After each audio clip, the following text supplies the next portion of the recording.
नेताजी सुभाष चंद्र बोस की 126वीं जयंती के मौके पर प्रधानमंत्री नरेंद्र मोदी ने अंडमान और निकोबार के 21 बड़े द्वीपों का नामकरण किया। वीडियो कॉन्फ्रेंसिंग के जरिए ही पीएम ने नेताजी सुभाष चंद्र बोस को समर्पित द्वीप पर बनने वाले स्मारक के मॉडल का भी अनावरण किया। इन द्वीप का नाम मेजर सोमनाथ शर्मा, सूबेदार और कैप्टन करम सिंह, द्वितीय लेफ्टिनेंट रामा राघवा राणे सहित 21 परमवीर चक्र विजेताओं के नाम पर रखा गया है। प्रधानमंत्री ने इस मौके पर अपने संबोधन में कहा, अंडमान की धरती वो धरती है जहां पहली बार तिरंगा फहराया गया था, जहां पहली बार स्वतंत्र भारत की सरकार बनी। इस समारोह में पहुंचे केंद्रीय गृह मंत्री अमित शाह ने कहा कि आज प्रधानमंत्री की इस पहल के तहत अंडमान निकोबार द्वीप समूह के 21 बड़े द्वीपों को हमारे परमवीर चक्र विजेताओं के नाम के साथ जोड़ा गया है और जब तक यह धरती रहेगी उनकी स्मृति को बनाए रखने का प्रयास सेना के उत्साह को बढ़ाएगा। आज महान स्वतंत्रता सेनानी नेताजी सुभाष चंद्र बोस की 126वीं जयंती है। सरकार ने वर्ष 2021 में नेताजी सुभाष चंद्र बोस के जन्मदिन 23 जनवरी को पराक्रम दिवस के रूप में मनाने की घोषणा की थी। पीएम मोदी ने ट्वीट कर कहा, आज पराक्रम दिवस पर मैं नेताजी सुभाष चंद्र बोस को श्रद्धांजलि अर्पित करता हूँ और भारत के इतिहास में उनके अद्वितीय योगदान को याद करता हूँ। वहीं केंद्रीय गृह मंत्री अमित शाह ने नेताजी सुभाष चंद्र बोस की जयंती पर उन्हें श्रद्धांजलि अर्पित की और अंग्रेजों से लड़ने के उनके साहस को सलाम किया। वहीं राष्ट्रपति द्रौपदी मुर्मू ने पराक्रम दिवस पर ट्वीट करते हुए लिखा, सभी देशवासी भारत माता के एक महान सपूत नेताजी सुभाष चंद्र बोस को श्रद्धांजलि अर्पित करते हैं। नेताजी असाधारण साहस और देशभक्ति के प्रतीक हैं। कांग्रेस नेता दिग्विजय सिंह ने सर्जिकल स्ट्राइक और पुलवामा हमले को लेकर एक बार फिर से केंद्र सरकार पर सवाल खड़े किए हैं। दिग्विजय सिंह का बयान को लेकर भाजपा ने भी पलटवार किया है। भाजपा प्रवक्ता गौरव भाटिया ने कहा कि आज हमें बड़े भारी मन से कहना पड़ रहा है कि भारत जोड़ो यात्रा तो नाम की है, भारत को तोड़ने का कार्य स्वयं राहुल गांधी और कांग्रेस के तमाम नेता उनके निशाने पर कर रहे हैं। उन्होंने कहा कि सुर्खियों में बने रहने के लिए गैर जिम्मेदाराना बयान देना कांग्रेस पार्टी का चरित्र है, लेकिन अगर आप भारतीय सेना के खिलाफ बोलेंगे तो यह देश सहन नहीं करेगा। सुप्रीम कोर्ट ने आज उस याचिका को खारिज कर दिया है जिसमें उत्तर प्रदेश के मुख्यमंत्री योगी आदित्यनाथ के खिलाफ मामला दर्ज करने के लिए निर्देश देने की मांग की गई थी। याचिका में उन पर राजस्थान के अलवर में 2018 में चुनाव प्रचार के दौरान कथित आपत्तिजनक भाषण देने का आरोप लगाया गया था। जस्टिस BR गवई और जस्टिस विक्रम नाथ की पीठ ने कहा कि वह इस मामले में हस्तक्षेप करने के इच्छुक नहीं है। पीठ ने कहा, इस तरह के मुकदमे केवल अखबारों के पहले पन्ने के लिए हैं। असम के सीएम हेमंत बिस्वा शर्मा ने कहा कि मंत्रिमंडल ने राज्य में 14 वर्ष से कम उम्र की लड़कियों से शादी करने वाले पुरुषों के खिलाफ पॉक्सो कानून के तहत मामला दर्ज करने का फैसला लिया है। असम में मातृ और शिशु मृत्यु की दर उच्च है तो इसका प्राथमिक कारण बाल विवाह भी है। शर्मा ने मंत्रिमंडल की बैठक के बाद एक प्रेस कॉन्फ्रेंस कर कहा कि राज्य में औसतन 31% शादियां प्रतिबंधित उम्र में होती हैं। मुख्यमंत्री ने कहा कि पुलिस को राज्य भर में बाल विवाह के खिलाफ व्यापक कार्रवाई करने का निर्देश दिया गया है। हर गांव में एक बाल संरक्षण अधिकारी नियुक्त किया जाएगा और ग्राम पंचायत सचिव का यह कर्तव्य होगा कि वह अपने क्षेत्र में होने वाले किसी भी बाल विवाह के खिलाफ शिकायत दर्ज कराए।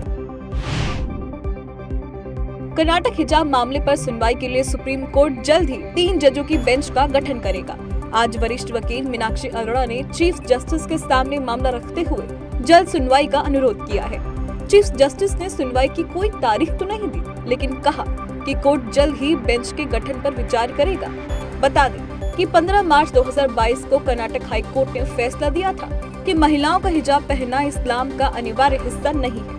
कोर्ट ने कहा था कि स्कूल कॉलेजों में यूनिफॉर्म के पूरी तरह पालन का राज्य सरकार का आदेश सही है। साथ ही हाई कोर्ट ने हिजाब को धार्मिक स्वतंत्रता के अधिकार का हिस्सा बता रहे छात्राओं की याचिका खारिज कर दी थी।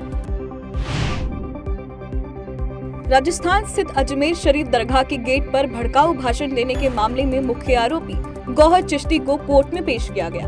गौहर चिश्ती के खिलाफ सर तन से जुदा नारे लगवाने के मामले में जांच अधिकारी ने अपनी चार्जशीट पेश की।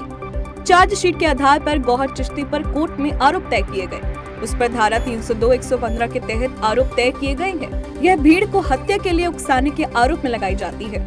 गौहर चिश्ती के अलावा इस मामले में 4 अन्य आरोपियों खादिम फकर जमाली, ताजिम सिद्दीकी, मोइन और रियाज हसन पर भी आरोप तय किए हैं। बता दें कि 17 जून 2022 को अजमेर शहर की दरगाह के गेट के बाहर गुस्ताखे रसूल की एक सजा सर तन से जुदा के नारे लगाए गए थे। इस नारेबाजी के कुछ दिन बाद ही उदयपुर में टेलर कन्हैया लाल की चाकू से गला रेतकर हत्या कर दी गई थी। तवांग जिले में वास्तविक नियंत्रण रेखा पर भारत और चीनी सेना के बीच हुई झड़प के बाद पहली बार थल सेना प्रमुख जनरल मनोज पांडे अरुणाचल प्रदेश पहुंचे। यहां थल सेना प्रमुख ने स्थिति का जायजा लिया। उन्होंने चीन को एलएसी पर मुंहतोड़ जवाब देने वाले भारतीय सैनिकों से मुलाकात भी की। जनरल पांडे ने अरुणाचल प्रदेश के पूर्व में एलएसी के साथ लगे इलाके का दौरा भी किया। इस दौरान उन्होंने सैनिकों की पैनी चौकसी बनाए रखने के लिए सराहना की। उन्होंने सभी का समान उत्साह और समर्पण के साथ निगाहबान रहने का आह्वान किया। सीमा पर कमांडिंग ऑफिसर ने सेना प्रमुख को युद्ध तैयारी की जानकारी दी। आईएनएस वागिरी को भारतीय नौसेना में शामिल कर लिया गया है। प्रोजेक्ट 75 के तहत कलवारी क्लास की यह 5वीं सबमरीन है, जिसे भारतीय नौसेना में शामिल किया गया है। बता दें कि आईएनएस वागिर पूरी तरह से भारत में बनी है। इसे फ्रांस की कंपनी नेवल ग्रुप के साथ मिलकर मुंबई के Mazagon dock ship builders limited ने बनाया है। तो वहीं डीजल इलेक्ट्रिक क्लास की सबमरीन आईएनएस वागिर समुद्र में 37 किलोमीटर प्रति घंटे की रफ्तार से चल सकती है। यह सबमरीन समुद्र की सतह पर एक बार में 12,000 किलोमीटर का सफर तय कर सकती है, तो समुद्र के भीतर यह एक बार में 1,000 किलोमीटर की दूरी तय कर सकती है। आईएनएस वागिर समुद्र में अधिकतर 350 मीटर की गहराई तक जा सकती है और लगातार 50 दिन तक समुद्र के भीतर रह सकती है। ऑस्ट्रेलिया में 15 दिन के अंदर तीसरी बार हिंदू मंदिर पर हमला हुआ है। खालिस्तान समर्थकों ने मेलबर्न के अल्बर्ट पार्क में स्थित हिंदू मंदिर में तोड़फोड़ की है। मेलबर्न में पिछले 15 दिन के अंदर यह तीसरे मंदिर पर हमला हुआ है।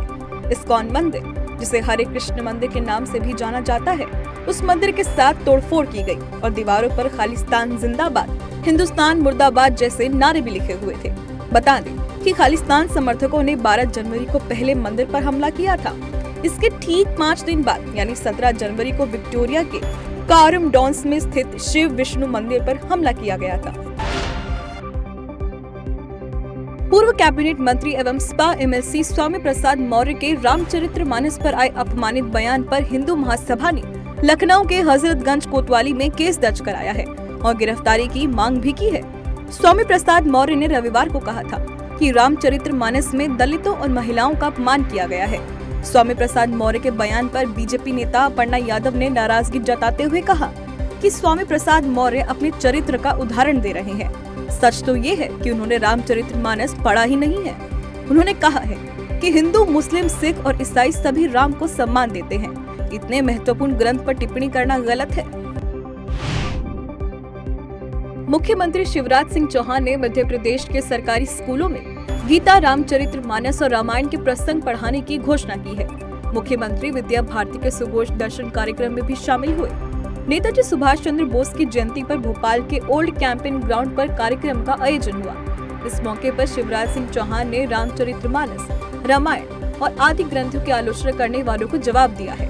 सीएम ने कहा कि हमारे रामायण हो, महाभारत हो, वेद हो, उपनिषद हो, श्रीमद् भगवद गीता हो, यह सब अमूल्य ग्रंथ हमारे हैं और इन ग्रंथों में मनुष्य को नैतिक बनाने, मनुष्य को संपूर्ण बनाने की क्षमता है। इसलिए मैं मुख्यमंत्री होने के नाते भी कह रहा हूँ कि हमारे ग्रंथों की शिक्षा हम शासकीय विद्यालयों में भी देंगे।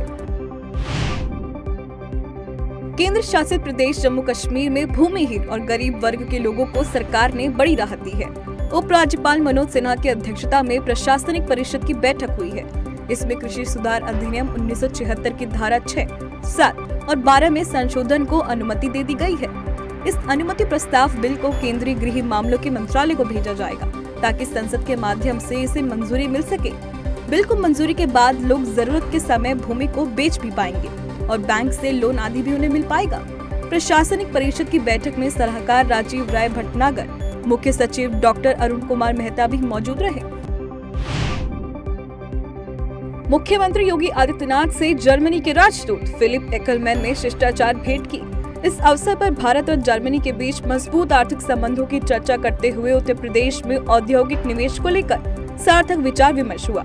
राजदूत फिलिप ने कहा कि प्रधानमंत्री नरेंद्र मोदी के नेतृत्व में भारत अब अंतर्राष्ट्रीय मंचों पर महत्वपूर्ण भूमिका रखता है। वहीं उत्तर प्रदेश के साथ विभिन्न क्षेत्रों में पारस्परिक सहयोग बढ़ाने पर चर्चा करते हुए राजदूत फिलिप ने कहा कि जर्मनी उत्तर प्रदेश में प्रस्तावित मेट्रो लाइट परियोजनाओं में सहयोग करने को तैयार है। जर्मनी इस महत्वपूर्ण परिवहन परियोजना में अपना तकनीकी विशेषज्ञों की उपलब्धता सुनिश्चित कराएगा। भारत के मेक इन इंडिया प्रोग्राम को बड़ा बूस्ट मिला है। भारत इलेक्ट्रॉनिक्स मैन्युफैक्चरिंग के मामले में चीन को कड़ी टक्कर दे रहा है। इकोनॉमिक्स टाइम्स में छपी रिपोर्ट्स के अनुसार दिसंबर के महीने में भारत से करीब 8,100 करोड़ रुपए के स्मार्टफोन निर्यात किए जा चुके हैं। तो वहीं पिछले एक महीने में एप्पल आईफोन $1 बिलियन से ज्यादा का स्मार्टफोन एक महीने में निर्यात किए जा चुके हैं। ऐसे में यह आंकड़ा मेक इन इंडिया प्रोग्राम को तगड़ा बूस्ट देने का काम कर रहे हैं। मीडिया रिपोर्ट्स के अनुसार वित्त वर्ष 2021 से 22 में स्मार्टफोन का निर्यात $5.8 बिलियन था, जो अब बढ़कर वित्त वर्ष 2022 से 23 में $9 बिलियन तक पहुंचने की उम्मीद है। भारत में लगातार बढ़ते स्टार्टअप यूनिकॉर्न में दिनों दिन तब्दील हो रहे हैं। PwC इंडिया के अनुसार भारतीय स्टार्टअप परिवेश यूनिकॉर्न की संख्या के लिहाज से दुनिया में तीसरा सबसे बड़ा है। भारतीय स्टार्टअप 2021 में 3.10 लाख करोड़ रुपए की पूंजी जुटाने में कामयाब रहा। वहीं 2016 तक भारत में 504 स्टार्टअप थे, जो बढ़कर वर्ष 2022 में 87,000 से ज्यादा स्टार्टअप है। रिपोर्ट्स के अनुसार दुनिया का हर 13वां यूनिकॉर्न भारत में पैदा हुआ। दरअसल जनवरी-जुलाई 2022 में भारत के 14 स्टार्टअप यूनिकॉर्न बने, जबकि इसी अवधि में चीन के सिर्फ 11 स्टार्टअप यूनिकॉर्न बने। वहीं यूनिकॉर्न की कुल संख्या के हिसाब से अमेरिका और चीन के बाद भारत तीसरे नंबर पर है। इंटरनेशनल क्रिकेट काउंसिल ने वर्ष 2022 की बेस्ट पुरुष T20 इंटरनेशनल टीम का ऐलान कर दिया है। इस टीम में भारत के 3 खिलाड़ियों को जगह मिली है। भारतीय टीम से विराट कोहली, सूर्य कुमार यादव और हार्दिक पांड्या ने जगह बनाई है। वहीं इंग्लैंड के जॉस बटलर को इस टीम का कप्तान नियुक्त किया गया है। आईसीसी की वर्ष 2022 की बेस्ट T20 टीम में भारत के 3, पाकिस्तान के 2, इंग्लैंड के 2, श्रीलंका, न्यूजीलैंड, जिम्बाब्वे और आयरलैंड के एक खिलाड़ी को जगह मिली है। बता दें कि क्रिकेट की सर्वोच्च संस्था पूरे वर्ष सबसे बेहतरीन प्रदर्शन करने वाले खिलाड़ियों को टीम में शामिल किया जाता है। इस टीम में जोश भारत की ओर से विराट कोहली, सूर्य कुमार यादव और हार्दिक पांड्या को शामिल किया गया है।